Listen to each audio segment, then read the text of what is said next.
Jangan lupa subscribe di YouTube channel Metro TV News dan juga nyalakan notifikasinya.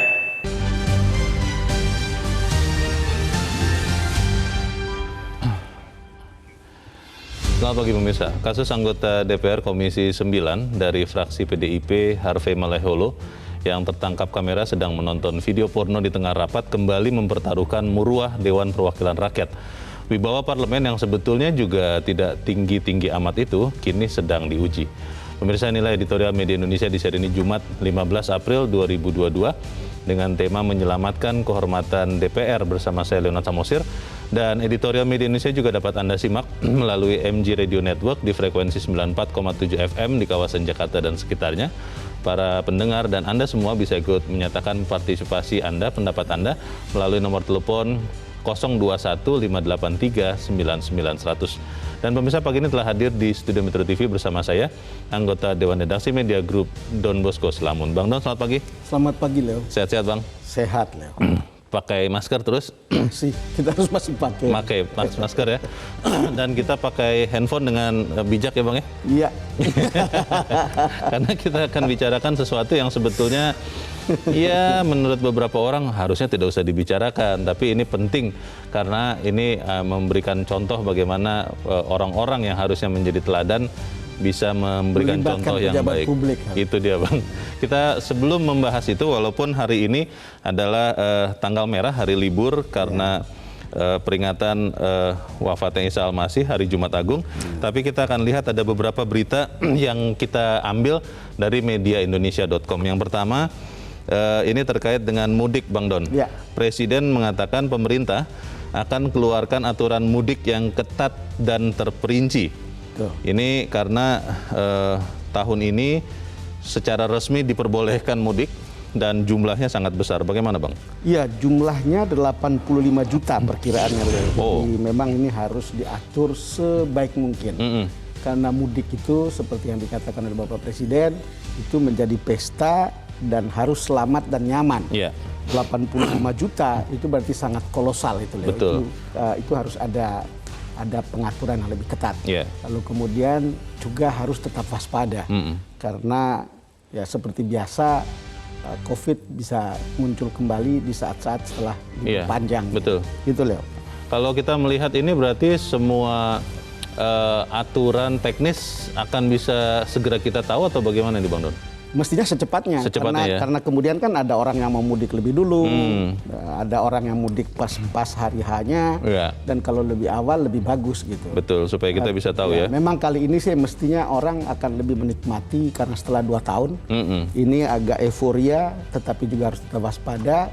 Tetapi saya termasuk seseorang yang juga cukup sering lalu lalang jalan tol Trans Jawa.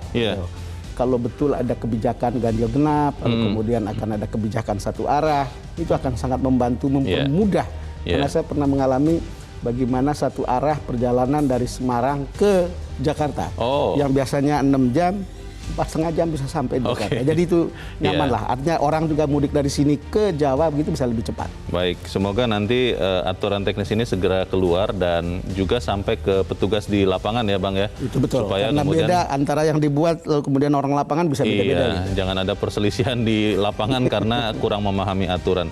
Kita doakan supaya mudik dan baliknya nanti kemudian berjalan dengan aman. Betul. Kita beralih ke berita selanjutnya, masih dari mediaindonesia.com. Ini terkait dengan pemilu, pemirsa dan Bang Don.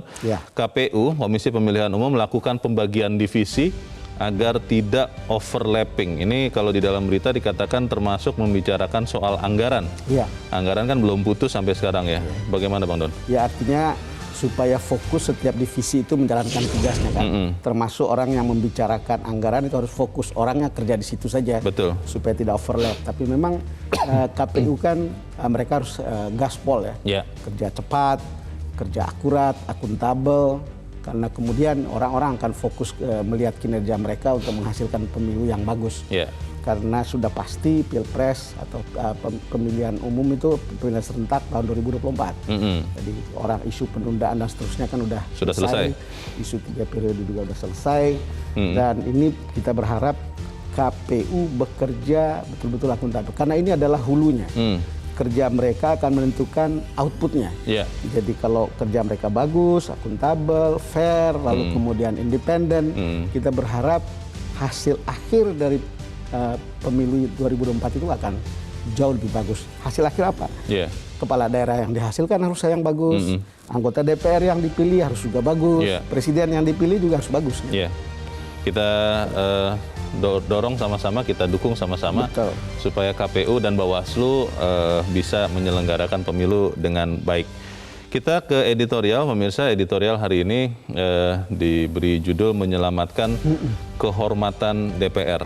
Ada teman yang mengatakan masih ada yang mau diselamatkan, katanya begitu, Bang. Saya bilang ya kalau kita mengatakan DPR tidak punya kehormatan, itu sama dengan mencoreng wajah kita sendiri, karena yang di dalam kita yang milih ya. Iya, di DPR itu kan kita sendiri yang memilih. Tapi terkait dengan kasus ini, Bang Don, apakah memang layak ini dibicarakan panjang lebar? Karena kalau dari fraksi yang menaungi oknum ini mengatakan bahwa ini sebetulnya kecelakaan lah, dijebak lah. Bagaimana, Bang Don? Ya, menjadi layak dibicarakan karena ini melibatkan pejabat publik, melibatkan wakil rakyat. Iya. Data memperlihatkan kita ini termasuk konsumen video atau pornografi yang besar. Kita tuh maksudnya besar Indonesia. Bangsa Indonesia. Maksud saya Indonesia. Wow. Kita bisa mengambil kesimpulan no angel among us. Tetapi ketika itu melibatkan pejabat publik, layak dipersoalkan. Pejabat publik itu adalah pejabat yang jadi contoh, yang jadi teladan, yang dirinya itu bisa dilihat secara transparan oleh publik. Termasuk kinerja bagusnya, termasuk hal-hal buruk, bahkan sekecil apapun. Jadi itu sebabnya layak dibicarakan. Apalagi di tengah-tengah fakta bahwa DPR itu banyak dikritik soal produktivitasnya, soal disiplinnya, soal mutu pengawasannya, masih banyak yang terlibat korup. Lalu kemudian tiba-tiba ada kasus seperti ini.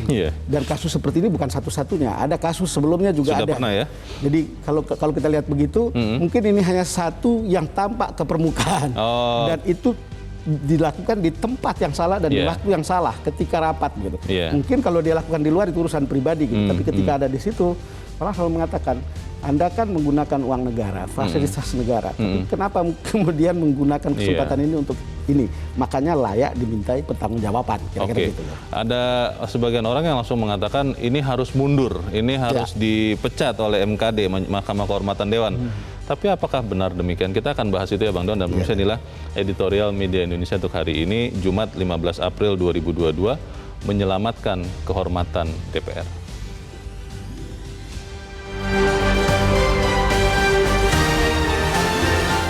Menyelamatkan kehormatan DPR.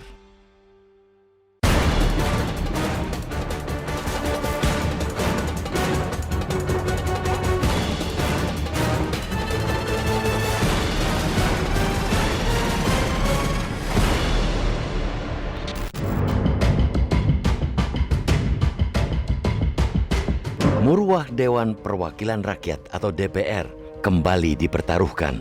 Wibawa parlemen yang sebetulnya juga tidak tinggi-tinggi amat itu kini sedang diuji. Lagi-lagi oleh ulah anggotanya sendiri. Kali ini oleh Harvey Malaiholo, anggota DPR Komisi 9 dari fraksi PDIP yang tertangkap kamera sedang menonton video porno di tengah rapat. Runtuh atau tegaknya wibawa DPR akan sangat bergantung pada bagaimana mereka merespons kejadian yang sejatinya mempertunjukkan salah satu fragmen dari kemunduran moral para wakil rakyat tersebut. Disebut salah satu karena pada kenyataannya selama ini memang banyak tindak tanduk anggota dewan yang membuat rusak citra lembaganya sendiri. Bukankah tidak sedikit anggota DPR yang terjerat kasus korupsi? Bukankah wajah wakil rakyat yang gemar tidur, bahkan mangkir waktu sidang soal rakyat? Lantas, kini terulang lagi kejadian memalukan pada 2011 silam. Ada legislator yang kedapatan menonton video porno. Bukankah itu menambah daftar panjang kebangkrutan moral yang menebalkan citra buruk parlemen kita? Bagaimanapun ini persoalan amat serius. Bukan cuma tentang konten video yang ditonton, melainkan fakta bahwa kegiatan menonton itu dilakukan di tengah-tengah rapat penting. Yakni terkait program vaksinasi COVID-19. Jelas, ini sebuah tindak pengabaian tanggung jawab kepada rakyat. yang tak semestinya dilakukan oleh mereka yang menduduki kursi Senayan di atas tumpukan suara konstituen. Karena itu, tentu saja publik berharap respons yang akan diberikan DPR secara lembaga bukanlah respons yang biasa-biasa saja. Bukan pula respons yang terkesan menganggap enteng dan malah melindungi anggotanya dengan dalih rupa-rupa. PDIP, fraksi dan partai tempat Harvey bernaung sudah memilih jalan yang kedua. Mereka tidak ingin memperpanjang masalah tersebut, tidak memberikan sanksi, malah mengasihani dan cepat memaafkan. Kini publik berharap pada Mahkamah Kehormatan Dewan atau MKD. Maaf memaafkan itu persoalan lain. Pada akhirnya pasti akan dimaafkan karena konon bangsa kita adalah bangsa pemaaf. Namun bukan itu sejatinya yang diinginkan publik. Semestinya yang dilakukan MKD saat ini ialah segera mengusut tuntas kejadian itu hingga terang benderang. Dengan begitu akan ditemukan sejelas-jelasnya apakah yang bersangkutan melakukan kesalahan itu dengan kesadaran penuh atau memang dijebak seperti klaim yang dilontarkan PDIP. Kalau tidak terbukti bersalah atau melanggar, MKD patut untuk memulihkan nama baik yang bersangkutan. Akan tetapi, jika terbukti melanggar, jangan segan-segan pula MKD memberikan sanksi tegas. Merujuk pada aturan yang ada, sanksi terberat yang bisa dijatuhkan MKD ialah pemberhentian dari anggota DPR. Seperti disebutkan di awal tadi, ini pertaruhan wibawa dan murwah DPR. Jangan sampai karena gegabah merespons, kasus ini pada ujungnya malah makin mengikis kepercayaan rakyat sekaligus memicu keruntuhan legitimasi terhadap DPR yang semakin parah. Kehormatan DPR bisa saja sedang menuju kehancuran bila tak diselamatkan dari kasus-kasus semacam ini. Bukan siapa-siapa, hanya mereka sendiri yang bisa menyelamatkan sekaligus menjaga kehormatan itu tetap di tempat tertinggi. Ketegasan dalam kasus ini setidaknya diharapkan mampu sedikit mengembalikan murwah parlemen yang tengah goyah.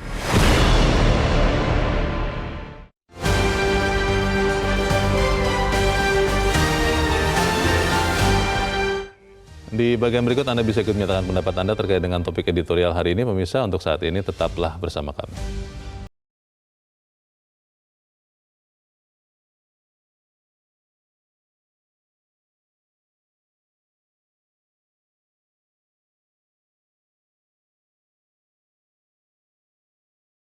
Real Media Indonesia, dan saat ini kita akan mendengarkan Bang Don suara dari pemirsa Metro TV.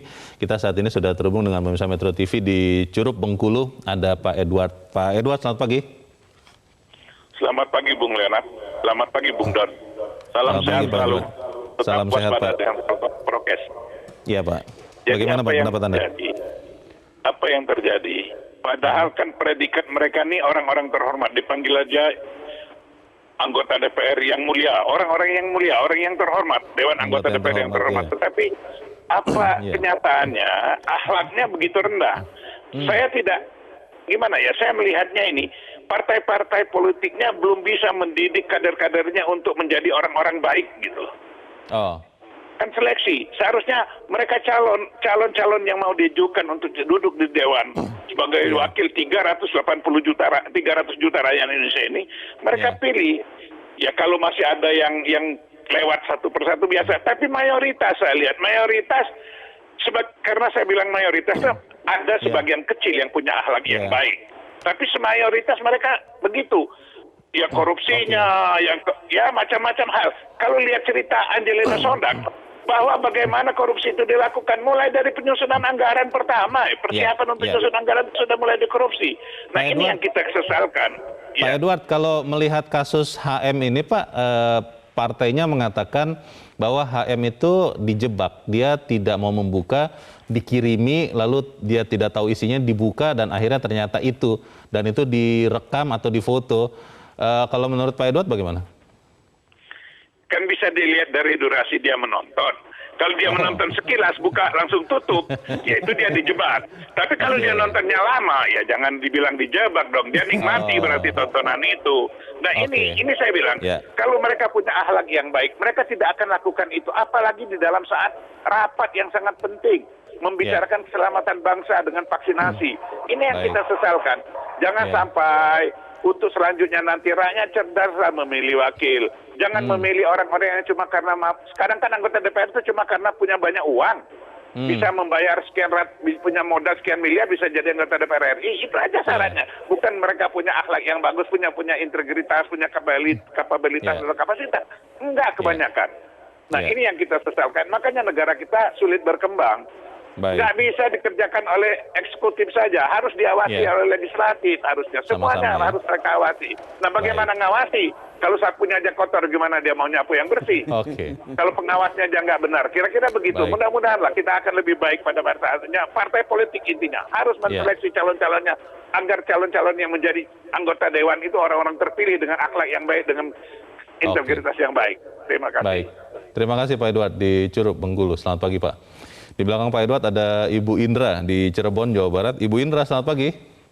Selamat pagi Bung Leonard Samosid dan Bung Don Bosco Salamun. Assalamualaikum warahmatullahi wabarakatuh, Metro TV. Waalaikumsalam warahmatullahi wabarakatuh. Bagaimana Bu Indra? Pendapat Ibu? Rupanya anggota DPR ini 5D sekarang ditambah. Datang, duduk, diam, dapat duit, dan dimaafkan. Nah, kenapa? Iya. Apapun yang dilakukan, mengapa? Di sini terbukti lagi omong kosong konsolidasi partai demi elektabilitas. Ya, kita lagi bicara elektabilitas partai. Padahal selama ini pun itu yang lebih dipentingkan itu figur lokal yang populer dan bisa ngasih duit. Sudah partai tinggal somot. Nah, itu ekspansi individu yang lebih dipentingkan. Yang ada beberapa yang memang betul-betul pilihan rakyat yang bisa menjaga kehormatan partai. Tapi yang ada nih, Bung Indra pernah ikut pencalonan DPRD legislatif daerah itu tidak bisa kalau tidak semua bilang Ibu sedia duit berapa, enggak ada, saya ingin bahwa nggak bisa Bu, ini aja tengkurap aja kalau kayak gitu katanya. Jadi nanti kalau yang ini tidak dipilih, dia bisa milih lagi figur lain yang populer dan bisa ngasih duit. Terima kasih. Terima kasih Bu Indra di Cirebon, Jawa Barat. Selamat pagi Bu. Menarik yang dikatakan Pak Edward tadi, Bang Don, bahwa kalau memang tidak sengaja terbuka ya harus segera ditutup sebetulnya. Kalau durasinya panjang ya berarti memang menonton. Ini dua pemirsa yang mungkin kalau boleh kita bilang wakil dari rakyat yang diwakili oleh teman-teman atau anggota DPR ini, bagaimana melihat kehormatan DPR ini, Bang Don? Iya, Leo. Saya kira kita yang berjibaku dengan berbagai informasi tiap hari bisa mendapatkan gambaran bahwa ini adalah suara yang sudah umum, suara yang sudah sering kita dengar. Dan bahkan DPR juga sering mendengar itu karena tugasnya kan menampung aspirasi suara rakyat.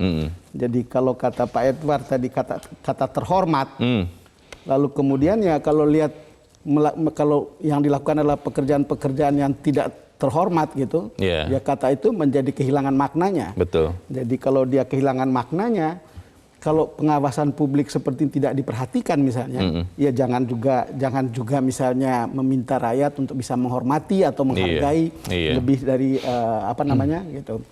Kalau lihat apa yang dikatakan oleh Ibu Indra, itu menarik. Kan dulu kan selalu dibilang anggota DPR itu datang, duduk, diam, duit. Sekarang ditambah dengan satu lagi, dimaafkan. Ini sangat menarik. Makanya editorial hari ini kan mengatakan, ya oke, kalau itu dijebak, tapi harus dibuktikan bahwa itu dijebak oleh MKD ya. Mahkamah Kehormatan. Iya, Mahkamah Kehormatan Dewan itu harus memeriksa gitu. Lalu kalau ujungnya adalah bahwa itu bukan jebakan, ya pilihannya kan cuman demi kehormatan. Pertama itu diberhentikan atau mengundurkan diri kan. Kan hal-hal seperti itu juga sesuatu yang mulia sebetulnya. Tapi poin kita adalah bahwa ya di tengah-tengah kinerja DPR yang tetap dikritik secara luas oleh publik, tentang produktivitas, tentang kedisiplinan, tentang mutu pengawasan dan lain-lain. Mestinya ini juga hal yang membuat mereka sedikit membuka mata lah. Oh, ternyata ada begini di kenyataan yang ada di kita. Ini kan cuma satu yang kelihatan. Betul. Dan satu yang kedapatan. Nah, itu menarik Bang untuk kita pikirkan lagi.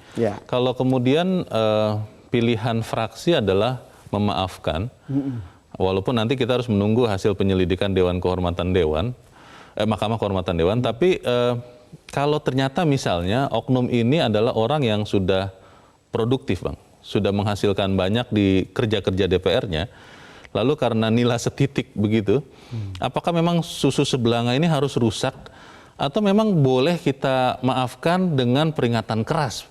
Pertanyaannya itu Bang. Saya kira kan akan dilihat kasus per kasus kan, lihat lebih dalam. Kita juga tidak bisa melihat kasusnya hitam putih gitu. Nanti juga berbagai pertimbangan. Sama lah seorang hakim kan ada juga alasan pemaaf. Kenapa orang dihukum meringankan gitu. Hukuman ya. Hukuman itu kan ada aja alasan ada yang memungkinkan itu gitu. Itu soal human, tapi juga kemudian ada kaitannya dengan aturan, tapi juga kan ada kemungkinan juga tentang diskresi terhadap berbagai peraturan gitu. Untuk beberapa hal yang betul-betul sangat istimewa. Sangat istimewa. Kalau reputasinya bagus, lalu kemudian kalau dia punya prestasi bagus, produktivitasnya bagus, integritasnya juga bagus, hal ini mungkin bisa jadi alasan untuk memaafkan. Gitu. Ya, sekali lagi itu tergantung bagaimana MKD memeriksanya. Tapi kita yang melihat dari luar, kan itu kan harus tahu, harus ada terang benderang, transparan bahwa oh ini dijebak, oh ini tidak dijebak, oh ini kebetulan, oh ini bagus kinerjanya. Tapi itu semua harus dinyatakan di depan publik, harus ditaruh di atas meja untuk kemudian publik juga bisa memberikan penilaian yang proporsional. Jadi jangan sampai juga publik melihat hanya ini, karena gini ya. Kritik terhadap DPR itu kan kalau kita lihat di sosmed kan begitu banyak. Kasus ini juga membuat heboh di sosmed kan. Ya DPR harus melihat atau ya sebagai wakil tugasnya adalah menampung aspirasi masyarakat. Mestinya kan hal-hal begini juga diteliti dan dilihat. Jangan diabaikan begitu saja. Apapun keputusannya silakan dinyatakan ke publik juga. Gitu. Kalau melihat Bang apa yang terjadi sekarang kan kelihatannya walaupun kita harus berbaik sangka, tidak boleh berburuk sangka. Ya, sebelum ada pemeriksaannya kan? Itu nada-nadanya, bau-baunya, ini akan diampuni. Kalau kemudian ternyata Mahkamah Kehormatan Dewan melihat dan memutuskan bahwa tidak ada pelanggaran kehormatan di situ, tapi mengingatkan dengan tegas begitu, apakah ini artinya MKD dan DPR secara keseluruhan tidak mendengarkan suara rakyat? Atau seperti apa, Bang? Ya, rakyat juga kan bukan tidak punya pengetahuan tentang itu dan bukan tidak punya penilaian. Yang penting transparan aja. Kasih tahu, oh begini pertimbangannya, kebaikannya begini, keburukannya begini, keunggulannya ini dan seterusnya. Rakyat juga akan mengerti. Tentu tidak akan sama suaranya untuk mengatakan, oh kami semua mengerti. Ada aja kemudian orang mempolitisasi dan seterusnya. Ya bagaimana Leo kalau situasinya tidak ditutup begitu saja, ya rasa-rasanya itu juga akan menjadi presiden buruk bagi anggota-anggota yang lain. Ini kan cuma hanya satu yang ketangkap. Kalau lihat data yang memperlihatkan kita itu nomor 2 terbesar, makanya saya bilang kita ini tidak ada malaikat di antara kita, tetapi tidak berarti kita tidak bisa menyelesaikan soal ini, karena ini pejabat publik, ini harus menjadi contoh, harus ada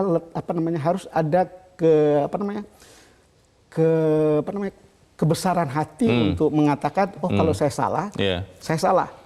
Saya mohon maaf atau saya mundurkan diri.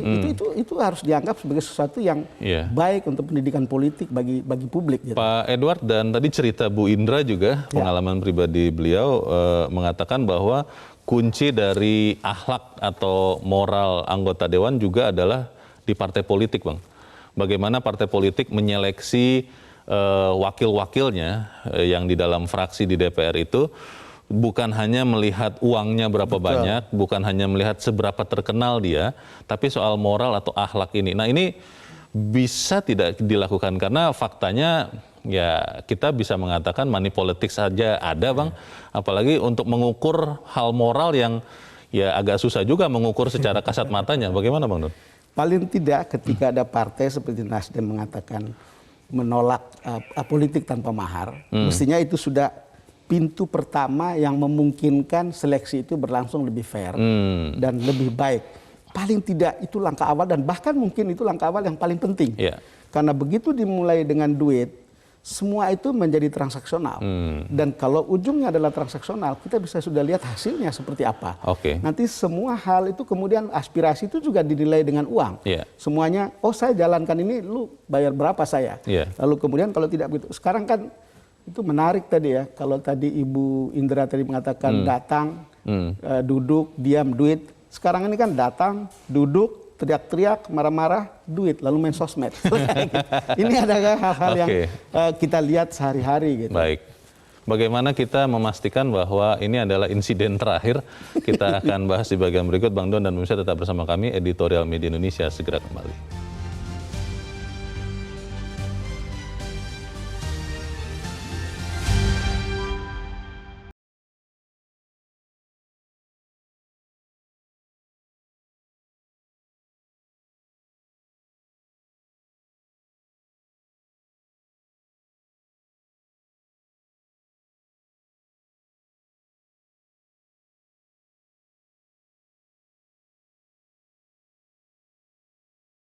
Terima kasih pemirsa, Anda masih bersama kami. Kita di bagian akhir dari diskusi kita pagi ini. Bang Don, bagaimana caranya mengukur derajat moral seseorang kalau kemudian kita tidak tahu perilakunya di luar, terutama anggota dewan, dan kita melihat kasus ini bisa kita jadikan ukuran, Bang?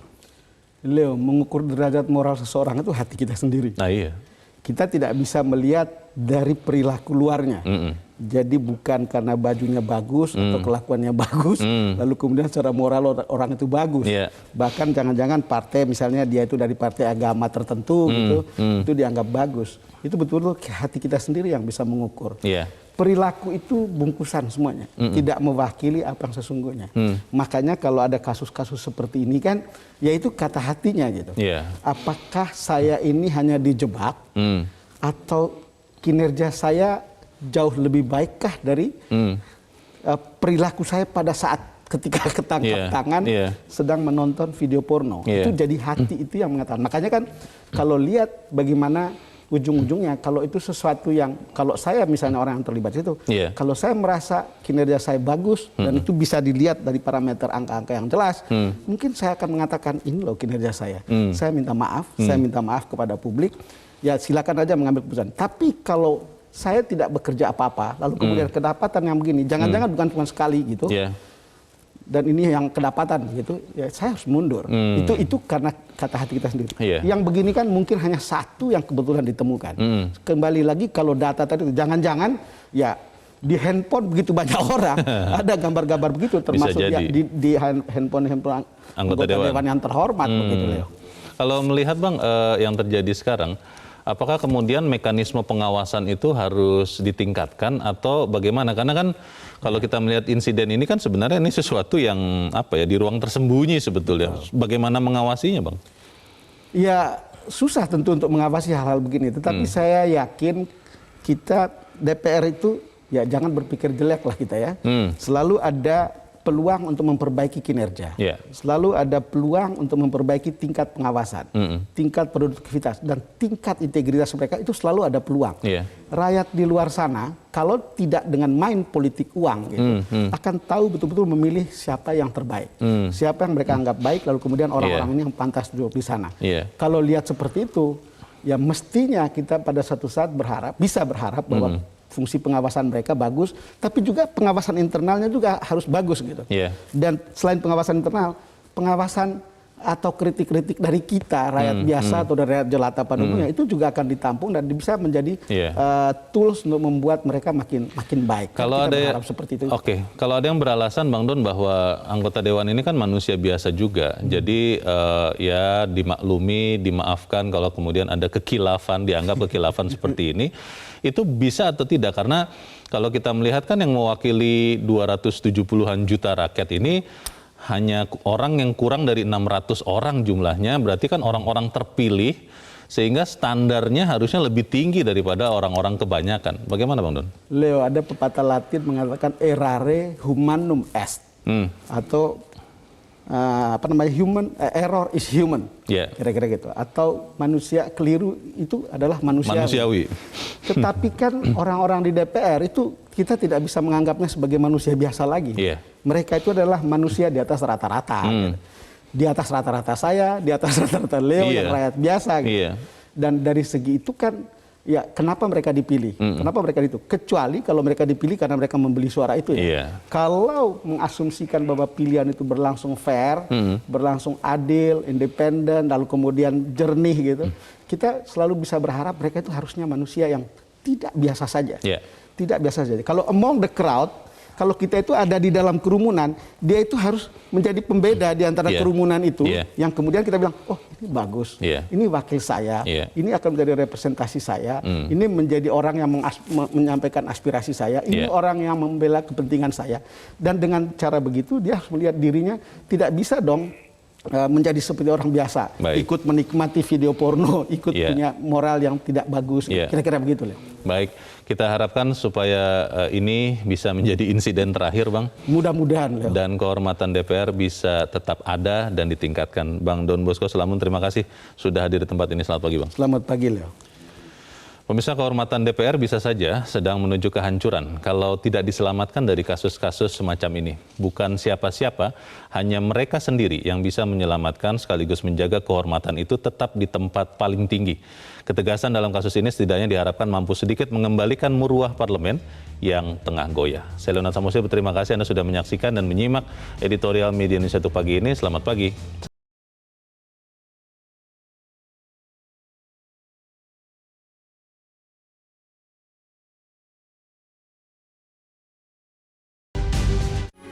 Metro TV